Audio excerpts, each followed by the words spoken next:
Ever since the movie first came out, Carrie has had 4 adaptations. Carrie, the 1976 version, the shitty sequel Carrie 2, Carrie from 2002, and Carrie from 2013 that stars Chloe, whatever her name is. I forgot what her name is, but you know what I'm talking about.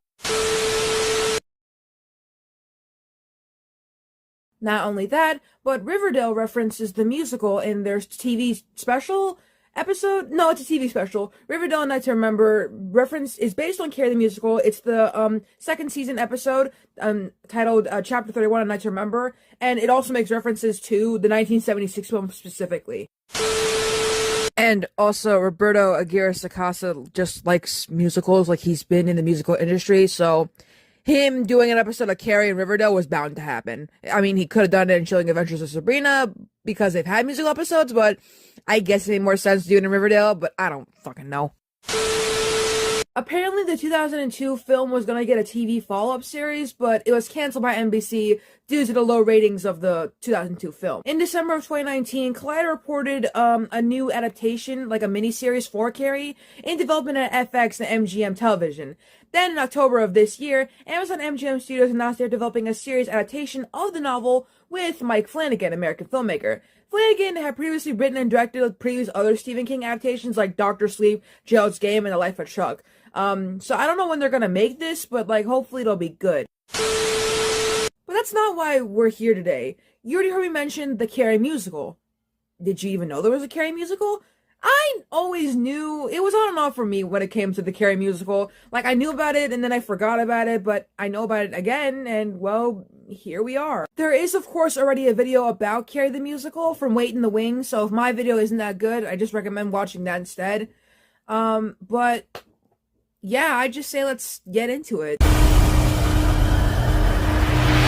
Carrie the Musical is a musical with a book by Lawrence D. Cohen, lyrics by Dean Pitchford, and music by Michael Gore. Obviously, it's based on the Stephen King horror novel with the same name, while also integrating elements from the 1976 film adaptation. The musical focuses on Carrie, an awkward teenage girl with telekinetic powers, whose lonely life is dominated by her oppressive religious fanatic mother, Margaret. When she's humiliated by her classmates at the high school prom, she unleashes chaos on everyone and everything in her path out of vengeance. Co-produced with the Royal Shakespeare Company, with direction by Terry Hands and choreography by Debbie Allen, the original production of Carrie premiered on Broadway at the Virginia Theater in actually 1988, so like, they've been trying to do this for a while now, you know what I mean? After completing pre-Broadway tryouts in the UK at the Stratford-upon-Avon's Royal Shakespeare Theater in February and March of that year, so they open in April and then they do all that stuff. I'm not gonna talk about the original cast or whatever, but I will talk about the other stuff. The show received mostly negative reviews and closed after 16 previews and 5 regular performances on Broadway, with a budget of $8 million. It's considered one of the most notable and expensive failures in Broadway theater history.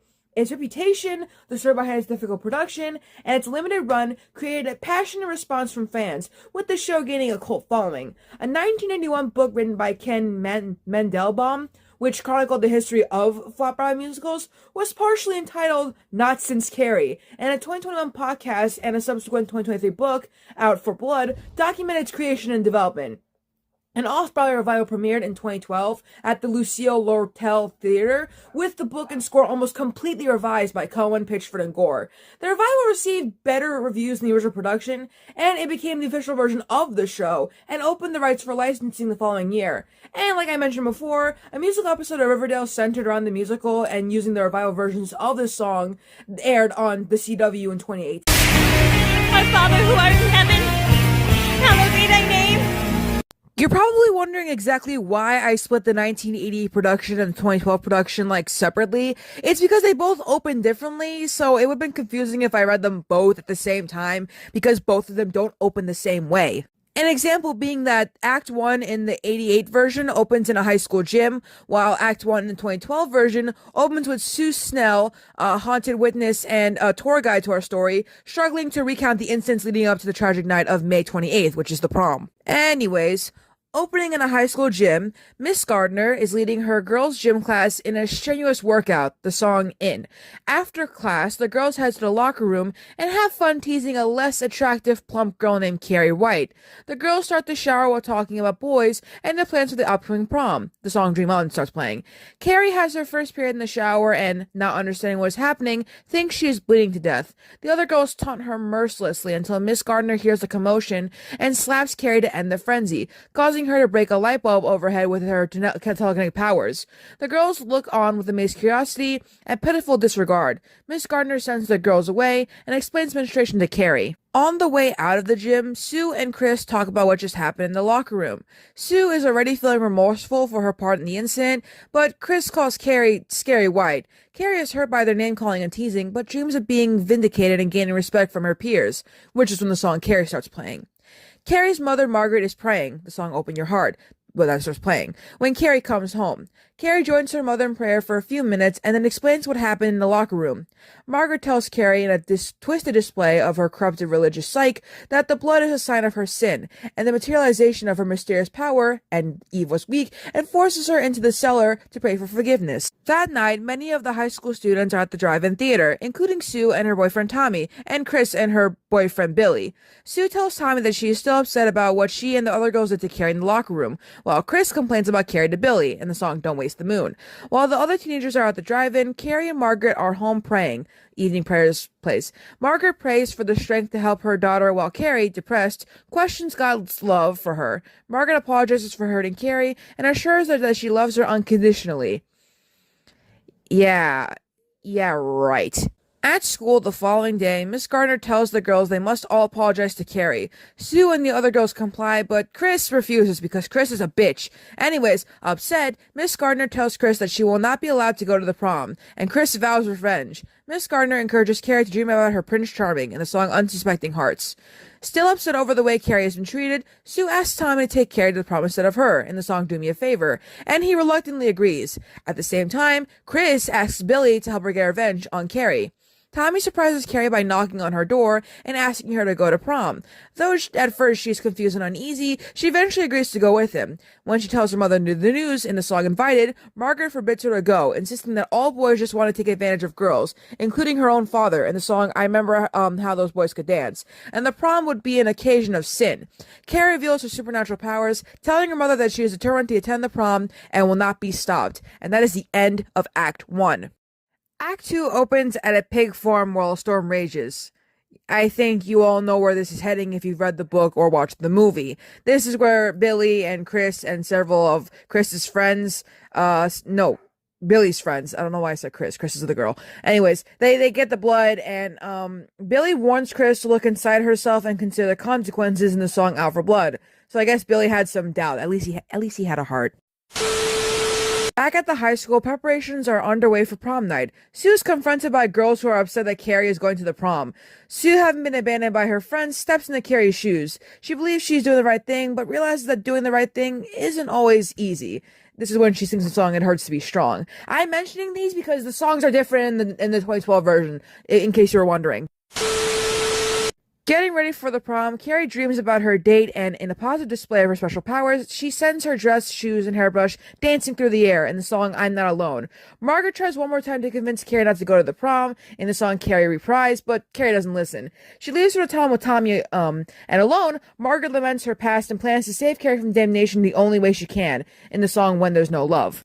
Things are going to get different, by the way, so again, this is exactly why I wanted to read both the productions separately.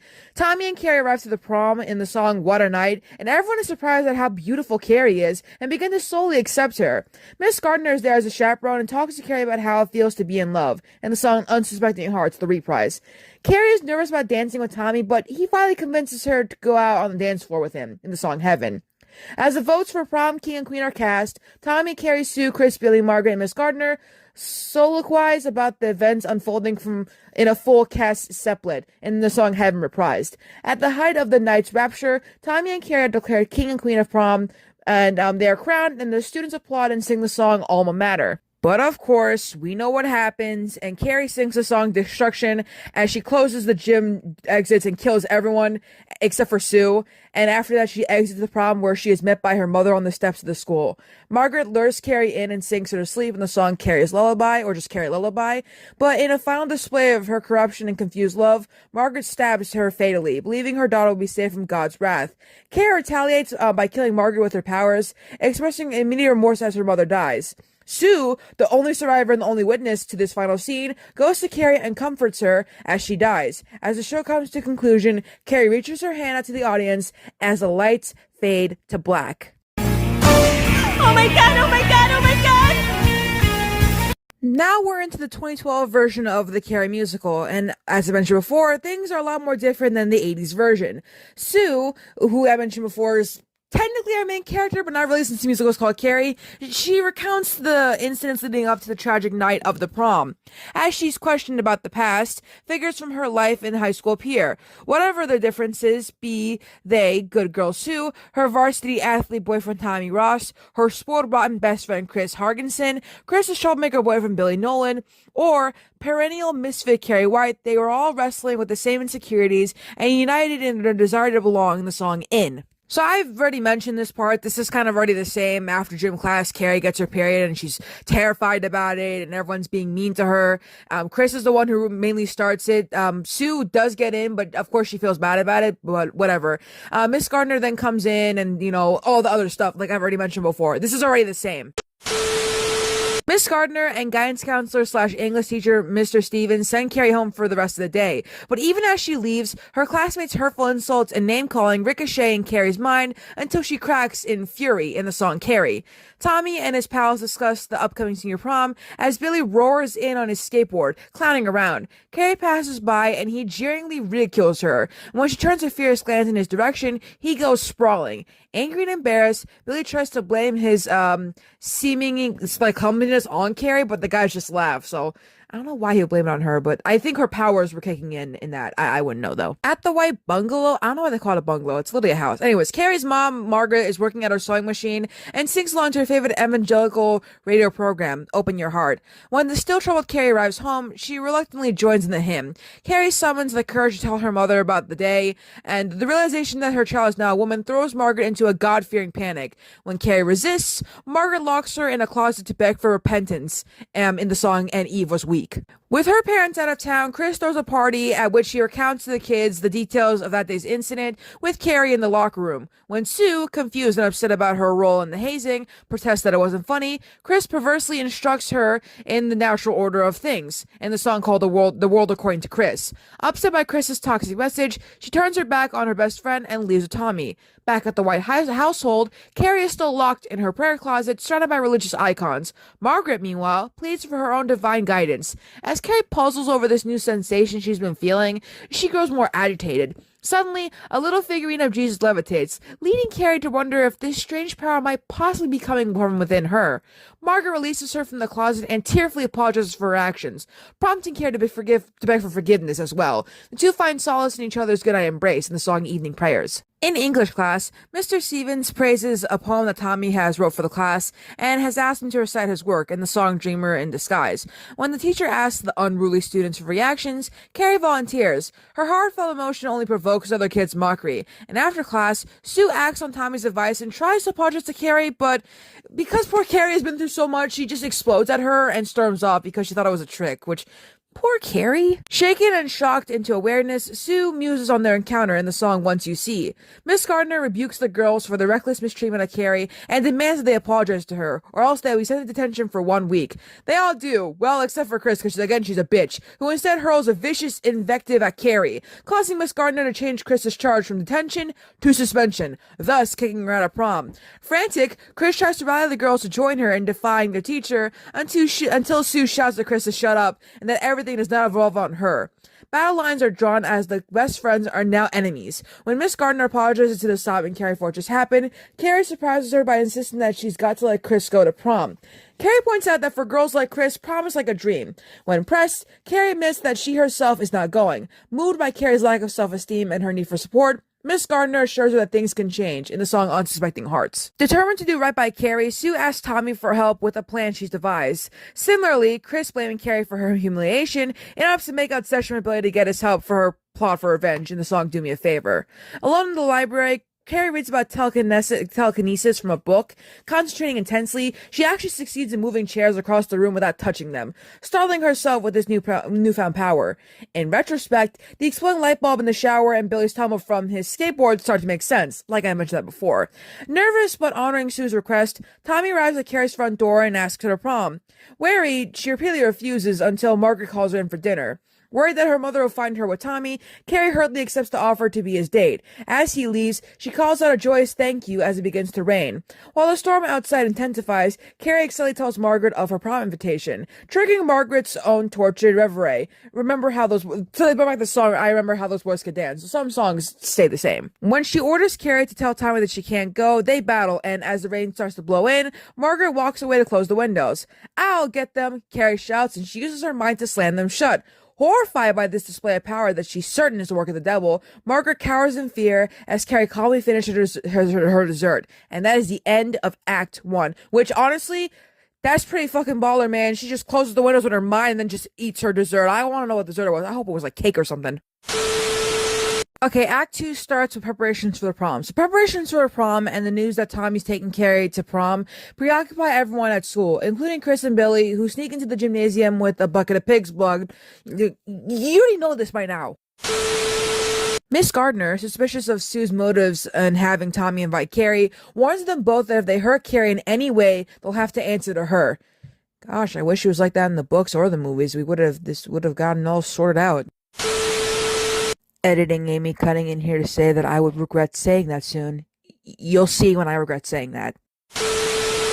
Sue worries that Tommy is mad at her too, but he insists that he's just merely disappointed because he wanted to take her to prom and not Carrie. To make up for the events they're going to miss, he takes her into the half-decorated gym to share a private romantic moment in the song You Shine.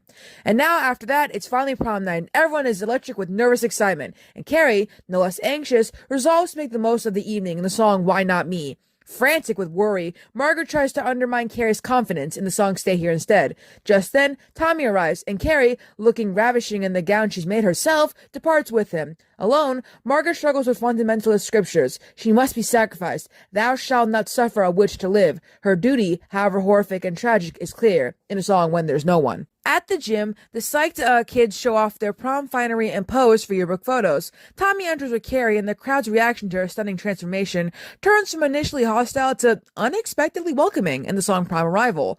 Miss Gardner, surprised and delighted by Carrie's new self-assurance, shares her own recollection of prom, and teacher and student trade notes on this timeless high school ritual in the reprise of Unsuspecting Hearts. After much coaxing, Tommy leads a hesitant Carrie onto the dance floor, where they're observed, first by Sue, who has felt compelled to sneak in to see how her plan has worked out, and then by Chris's partner in crime, Norma, in the reprise of Dreamers in Disguise, or Dreamer in Disguise.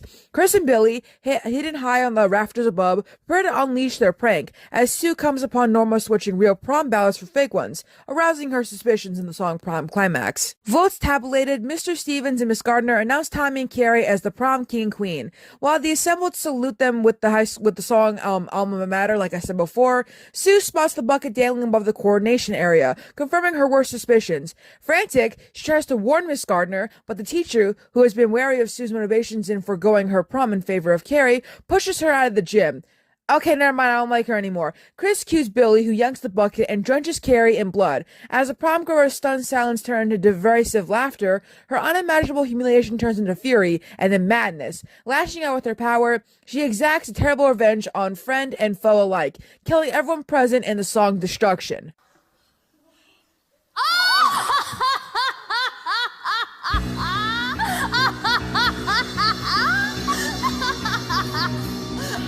Our Father who art in heaven, hallowed be thy name.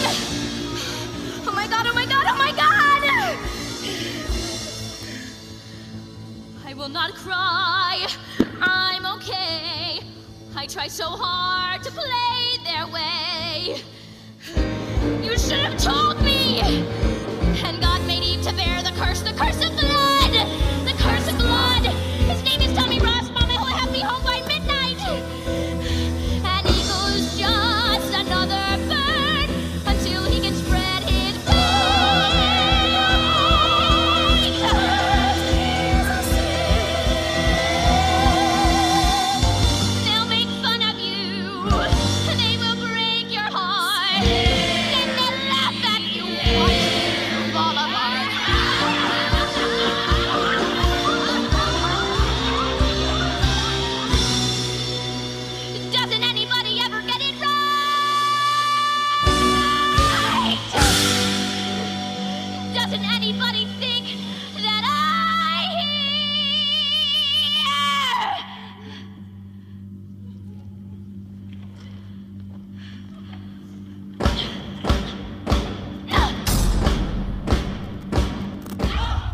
powerless, Sue watches her classmates perish. As emergency whistles sounds and sirens wail, Sue follows a path of destruction that leads through the streets to Carrie's house. Carrie arrives home in her bloody prom dress and finds momentary solace in her mother's arms, in the reprise for Carrie. Just as she's lulled into a sense of safety, her mom, fulfilling what she believes to be her biblical duty, plunges a knife into her daughter. Wounded and trying to defend herself from further assault, Carrie uses her powers to stop her mother's heart. Sue stumbles into this horrific scene and, hearing Carrie's anguished cries, rushes to her side to comfort her, but it's too late. As Carrie dies into her arms, the figures from Sue's memory provide a final, haunting testimony of redemption in the song Epilogue, and that is the end of the show. Fun fact before we get into the production of stuff, in the Off-Broadway revival from 2012, Christy Altomare and Derek Lena play Sue Snell and Tommy Ross, which I find to be very, very ironic considering that she plays Anastasia and he plays Dimitri in Anastasia. So I just find it to be kind of ironic. I don't know why. And to add to that, Liz Calloway was Chris Hargensen in The Workshop for Carrie, and which is ironic because she is Anastasia in the movie Anastasia, and she also voiced Jasmine in the Aladdin sequels, Return of Jafar, and the third one or whatever. Oh, and Sutton Foster was Miss Gardner in the reading for the 2009 version of the musical. I will not cry, I'm okay. I try so hard to play that way. Inspired by a 1981 performance of Alban Berg's opera Lulu at the Metropolitan Opera House, Lawrence D. Cohen, who wrote the script for the 1967 film version of Carrie, and Michael Gore, began working on a musical based on the novel. Gore's famed collaborator Dean Pitchford was brought in to work on the project, which underwent numerous rewrites. In August of 1984, a workshop of the first act was staged at 890 Broadway in New York City, with Annie Golden as Carrie, Maureen McGovern as Mrs. White, Laurie Beechman as Miss Gardner, and Liz Calloway as Chris. It was soon announced that Carrie would be produced on Broadway in 1986. The funding for it wasn't raised, however, until late in 1987. Mama, you should have told me! God made Eve to bear the curse of blood! So when it comes to the early productions, we have the Stratford tryout and the 1988 Broadway production.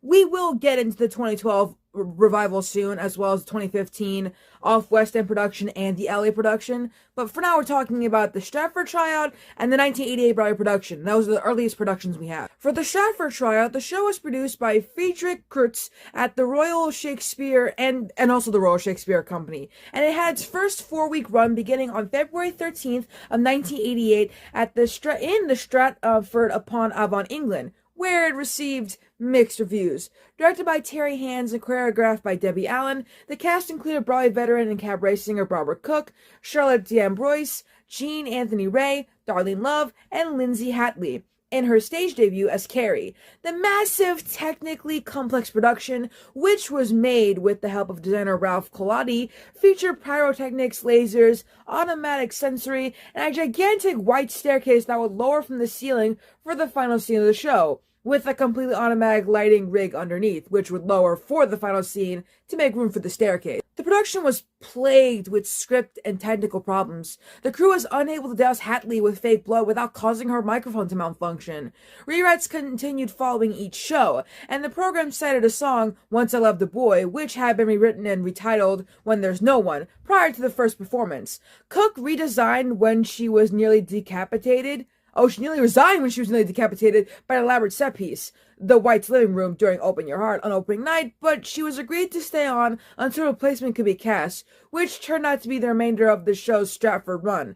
A musical section of the locker room scene, which has come to be known as Her Mother Should Have Told Her, was removed during the run, then re-added and dropped partway through the Broadway previews. Another song, White Star, was excised after the Stratford run. Man, this is a doozy.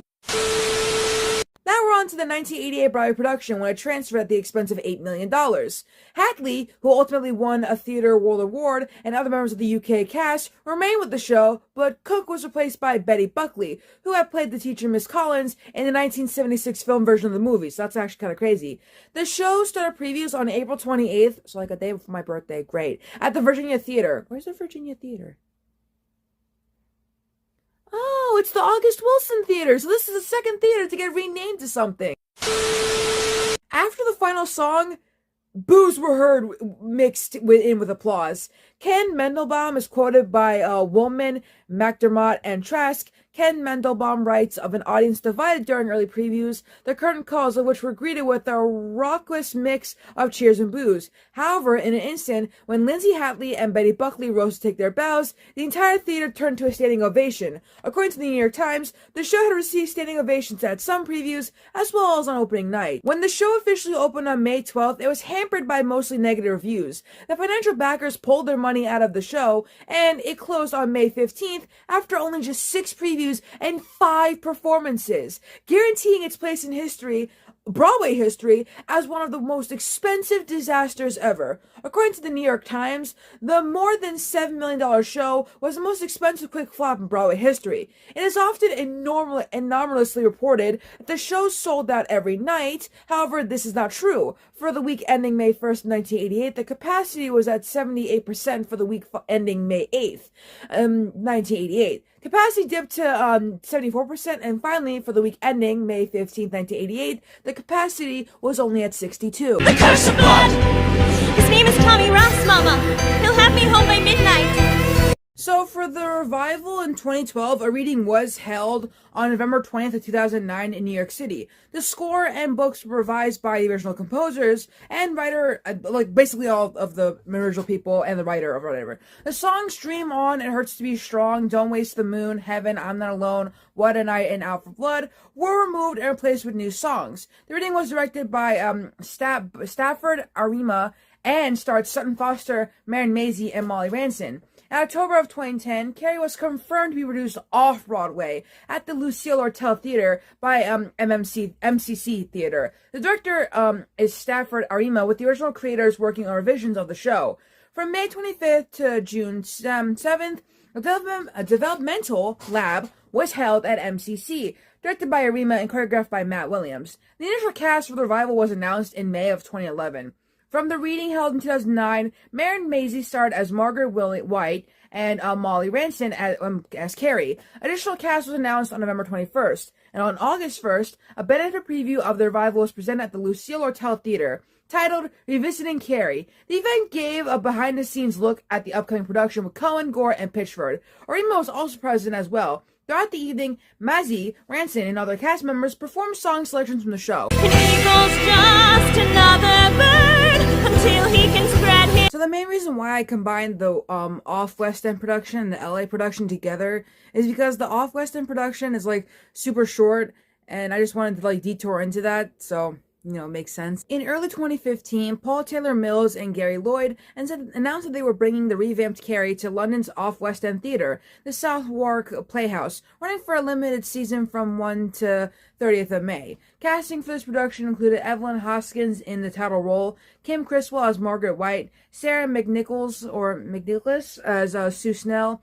Gabriella Williams as Chris Hargensen, Jodie Jacobs as Miss Gardner, Greg Miller Burns as Tommy Ross, and Dexley as Billy Nolan. The production opened to mostly positive reviews, mostly congratulating Hoskins on her performance as Carrie and Criswell as a terrifying mother. On March 18th, a new environmental immersive version of Carrie received its LA premiere at the La Mirada Theater for the Performing Arts. Directed by Brady Schwind and choreographed by Lee Martino, the cast for the LA premiere included Emily Lopez as Carrie White, Misty Cotton as Margaret White, Kayla Parker as Sue Snell, John Robert Hall as Tommy Ross, Valerie Rose Carell as Chris Hargensen, Garrett Marshall as Billy Nolan, and Janelle Lynn Randall as Miss Gardner. The production also featured Tiana Okoye as an alternate for Carrie, so like an understudy. She's the first African-American actress to even play the part in a mainstream production.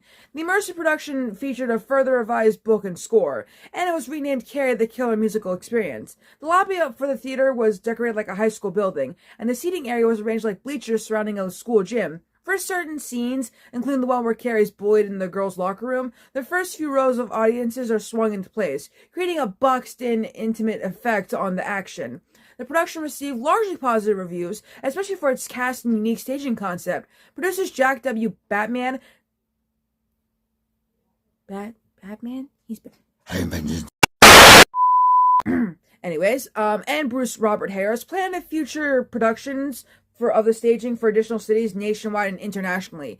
The LA Murata production of Carrie received 5 Ovation Awards nominations from the LA Stage Alliance. Best Production of a Musical, Best Actress, which was Emily Lopez, Best Actress Misty Cotton, Best Director Beatty Schwind, and Best Scenic Design Stephen Gifford. The immersive production of Carrie would return to LA in October for a limited 6-week engagement. The show began performances at the historic LA Theater in downtown Los Angeles on October 1st in advance of an October 8th opening. The majority of the La Mirada cast returned, including all leading and supporting actors.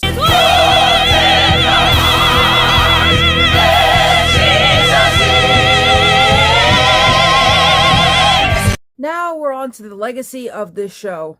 Well, the Broadway show was a flop, but it inspired Ken Mandelbaum to make the book Not Since Carrie, 40 Years of Broadway Musical Flops. However, eventually the show grew into popularity, so whatever. Following the original production of the show, there were 2 unauthorized productions at Emerson College and at Gammel Hellerup Gymnasium in Copenhagen, Denmark in 2001. There was also a performance at Stage Door Manor in 1999, but it was unauthorized from the start. Once the creators of the musical found out, they were horrified, but rather than shutting it down, they embraced it and even came to see the production. As you can tell, there is no cast recording for the 90s version, just the 2012 version. There were bootleg tapes of live performances for Stratford and New York, along with video shots from the audience, and in addition to the professionally made review tapes sent to various journalists to promote the show. So, yeah. They also rumored in the early 1990s that they were going to record an official cast album for that show, but it never happened. So then eventually we got the 2012 revival album and stuff. Carrie received its first U.S. high school production in Albuquerque, Sandia Preparatory School in New Mexico in February of 2013. Following this, it received its U.S. license collegiate premiere with MacRae Theater Ensemble in Ithaca, New York in March of 2013, directed by Sean Pollock. Buckley recorded the song When There's No One for her 1993 album Children Will Listen. The song also appeared in her 1999 album Betty Buckley's Broadway, and Hadley released the title song on her album Sooner or Later. In 1999, Unsuspecting Hearts was recorded by Emily Skinner and Alice Ripley and released on their album of the same name. Early in the 21st century, playwright Eric Jackson attempted to secure the rights to stage another production of the musical, but his request was denied. Jackson eventually earned the consent of Stephen King to mount a new, officially sanctioned, non-musical production of Carrie, which debuted off-Broadway in 2006, with drag queen Sherry Vine in the lead role. Similarly, other unofficial spoofs have been staged over the years, the most notable one being Scary the Musical, Carrie White the Musical, and Carrie's Facts of Life, which was a hybrid of Carrie and the American sitcom The Facts of Life, which spin-off of Different Strokes? Oh no. Not another video to make. Oh no! Oh no! Anyways, I already mentioned Riverdale, so I'm not going to mention it again. In 2021, a podcast called Out for Blood, The Story of Carrie the Musical, examined the show's tumultuous history and legacy in detail, interviewing original cast members and members of the creative team. The podcast was actually expanded into a book of the same name, published by Methuian Drama in 2023, so last year. Typically, this is where I end the video off when I say, like, legacies and stuff, but I decided to add one more thing to this video. The one more thing I'm adding is the 9 differences between the movie and the musical. So let's get into it. They'll make fun of you. They will break your heart. One of the most obvious differences between the film and the musical adaptations is the name of the gym teacher. You see, in the film, her name's Miss Collins. In the play, it's Miss Gardner. Oddly, these are not accurate to the book, because her name in the book is Rita Desjardins. While her name isn't terribly significant, the gym teacher's fate also changes in different adaptations. Despite surviving in the book, she dies in the movie and in the musical. An intentional deviation that makes Carrie a greater threat. If Carrie's a victim, those who were kind to her tend to escape. If she's a horror villain, innocents pay as much as her tormentors. Despite Carrie being the titular character, she doesn't always get to tell her own story.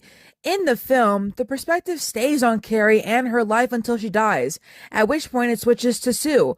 Though Carrie may be the monster, she is the protagonist, which gives this version of Carrie some serious rewatch value. However, the musical is set up with an investigation of Sue as the framing device, making the story come through her eyes. This is a difficulty that goes back to the original book, which alternated between narrative, news reports, and first-person accounts to tell its story. Because the novel actively distanced the reader from Carrie, adaptations seem to have latched onto Sue instead, despite her not being nearly as significant in the book as the adaptations have made her out to be. Sue and Chris are foils to each other, showing two different paths a bully can take after being told they were wrong. To highlight this relationship, the musical version of Carrie makes Sue and Chris best friends. When Sue sides with Carrie over Chris, Chris understands that as yet another thing Carrie has stolen from her. However, this relationship doesn't exist in the book or the film. In the film, they're friends, but they're not extremely close. This allows the two girls to exist as forces influencing Carrie, rather than friends navigating a moral disagreement. One important difference between the adaptations is why Carrie likes Tommy so much. In the film, Tommy is the most popular boy in school, and that seems like reason enough for Carrie to like him. However, in the musical, they have a more significant bond involving feeling unseen in the world, a change from movie to musical that definitely improves the story. The difference is illustrated through Tommy's poem. In the film, Carrie connects to his poem, only for him to admit at prom that he didn't write it. In the musical, it's a piece that comes from the heart, and Tommy even considers becoming a writer. The more Tommy's personality is evolved and his connection with Carrie feels real, the more his eventual death stings, which is what we're about to get into. Tommy is the only true innocent in Carrie, having participated in neither the shower incident nor the black prom, and yet he pays for it all the same. The critical difference is how he dies. In the novel, he is knocked unconscious by the bucket before dying in the fire, a casualty of both Chris and Carrie. The adaptations tend to pick one or the other. In the film, the bucket hits Tommy in the head and soundly kills him. However, the musical portrays Carrie as his killer, though perhaps because of the practical difficulty in safely hitting an actor with a bucket on stage. This sends the message that Carrie no longer cares who dies, innocent or guilty. While this difference may seem inconspicuous, it makes a huge difference in who the main villain is. Although Chris's prank is the most well-known part of Carrie, Margaret's death tends to be the most satisfying one. After raising Carrie to hate herself and witnessing the severity of her abuse, not to mention how she stabbed her, there's a small part of the audience that is satisfied to see Carrie get her revenge. However, the cause of death changes, in part due to the characterization of Carrie's mom, Mrs. White. You see, in the original film, Margaret is Carrie's primary tormentor, and she has few, if any, redeeming traits, which may be part of why Stephen King liked the adaptation so much. When she dies, it is dramatic, with Carrie stabbing her mother 7 times until she is pinned to the wall, mimicking the crucifix. The musical, though, made her a little more sympathetic, which made her death more tragic. Following the novel, Carrie stops her mother's heart before succumbing to her own wounds. I did not know that John Travolta played Billy in the movie. Anyways, I'm getting distracted. Billy's character is relatively flat in the novel, giving creators a lot of freedom in how they present him. In the film, despite being the best Stephen King adaptation, floundered with his characterization, as he feels unnecessary to the plot. He doesn't even know who Carrie is, and he just agreed to do the prank for Chris's sake. Billy actually gets fleshed out the most in the musical, though it doesn't make him more of a sympathetic character. He's openly homophobic and enjoys tormenting his peers. So while Chris comes up with the idea, it takes very little convincing for her to get him to help out. Because of this, his eventual death is much more acceptable. Speaking of Chris, for characters who are so critical to Carrie, Chris and Billy vary greatly across versions. In the film, Chris is emotionally abusive to Billy, and he is physically abusive back. This adds layers of more ambiguity to the story, as every character has some reason for their cruelty.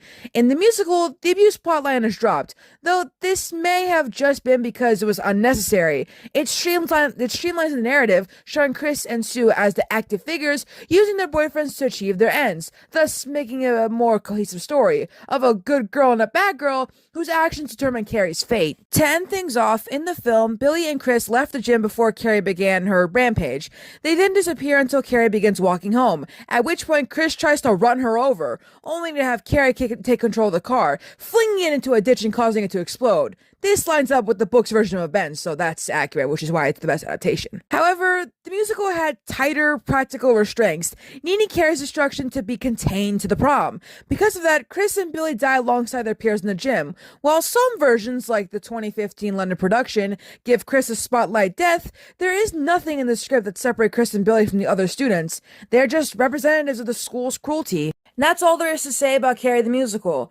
I will consider doing more musicals soon. I'm really aiming for Rocky more than anything.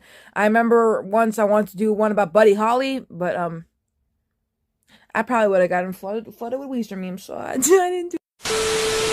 But when I hit 600, I'm gonna announce something in that video because like I want to start changing things up on my channel, and that will all be explained in the 600 subscriber video that I make when I hit 600. So I'll see you all in the next video where I talk about Wolf Rock TV. And I laugh at you watching you fall apart.